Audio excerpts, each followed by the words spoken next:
All right. Hello, Mac teachers. This is a short introduction to my GPS. I'm going to start with just going over some of the features and things that you will see, and then I will show you how to modify some different pieces of this GPS so that it can better fit your needs for your content area.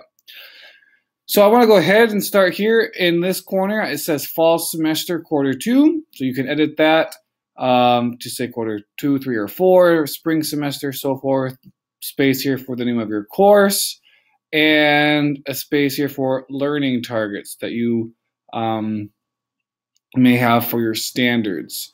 So the way I work mine, I have different standard groups, subgroups, and then I follow my standards here. And then I have learning target activities that go under each standard, and I have a space for the date so I can keep track of when I'm doing what. So I set up the GPS so that it automatically changes the color for you and automatically calculates the average for standard groups. So for example, if I type in this name, Mickey Mouse, and under standard 1, Mickey Mouse got a 4. I just click on it, type in 4, I can hit enter. Automatically colors for me and automatically calculates the average for me. So if I do a couple more assignments, and I say he does really poorly on this next one, okay, so the average appears here and it colors for you, okay? So that's basically my GPS. I have my standards, learning targets, and activities. I keep track of when and what I'm doing each day.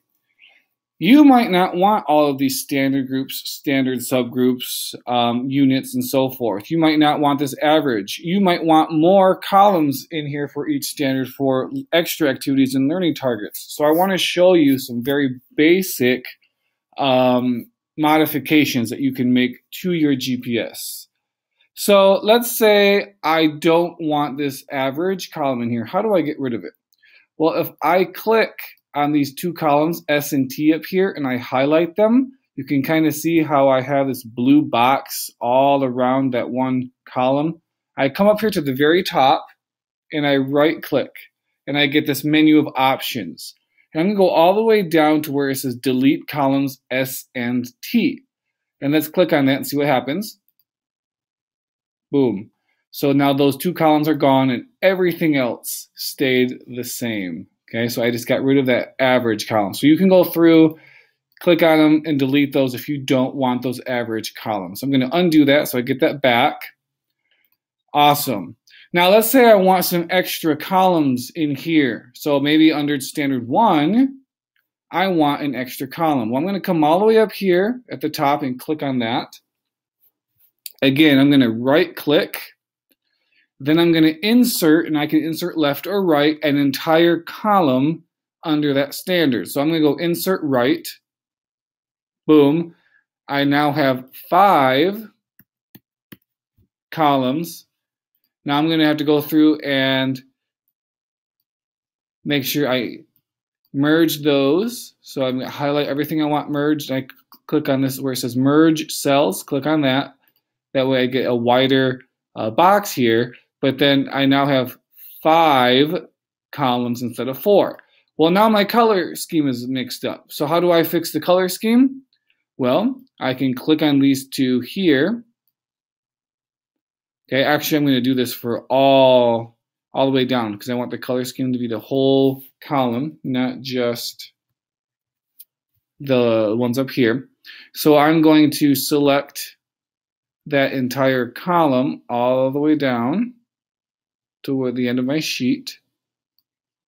Okay, doesn't matter if it goes over a little bit. I'm going to click on this X little box, blue box, and I'm going to get a plus sign looking kind of crosshair kind of looking icon, and I'm going to click on that, hold it, and drag it across up to where I want that color scheme to end.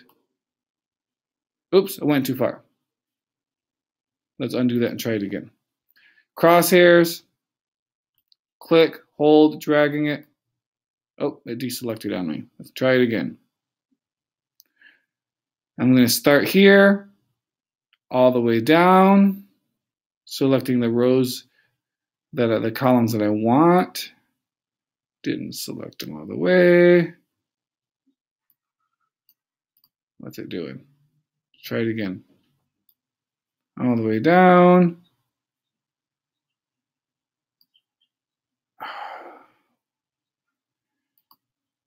Let's try it this way from the bottom.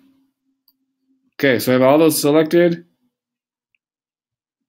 Coming down, get the crosshairs, drag across, and boom, the color scheme copied across. Okay? If you need help with that, come let me know.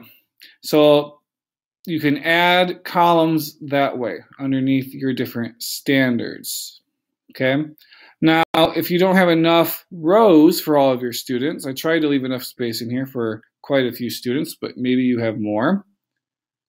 You can do the same. You select all the ones that you want copied. I selected these 2 rows. I find the crosshairs. I click it. I hold it. I drag it down, and it will copy the pattern all the way down. Okay? And that's how you copy and add in some rows. All right. Everything else is pretty much here. You just have to put in your standards. If you want to delete a subgroup or a standard group, maybe you don't want standard subgroup, so it's the same concept. Instead of deleting columns, we'll delete rows. So we're going to come over here to the side, to the left side, and I can select that entire row. I'm going to click over here where it says 2, or right click, and I'm going to go to delete row, and it deleted that row for me. And I can do the same thing for my subgroups. If I don't want subgroups, I just want my standards, I right click, delete row, and it's gone. Now I'm going to have to fill this in again because it deleted that because that was in the same row, but that's fine. Okay, so I'm going to undo that. And so that is your, this is my version of the template. By no means it's the standard for the entire school, but this is what I'm doing currently. I've included some notes for you on different things on what I'm doing. I've included the empty template for you to fill in, delete, edit to your desire.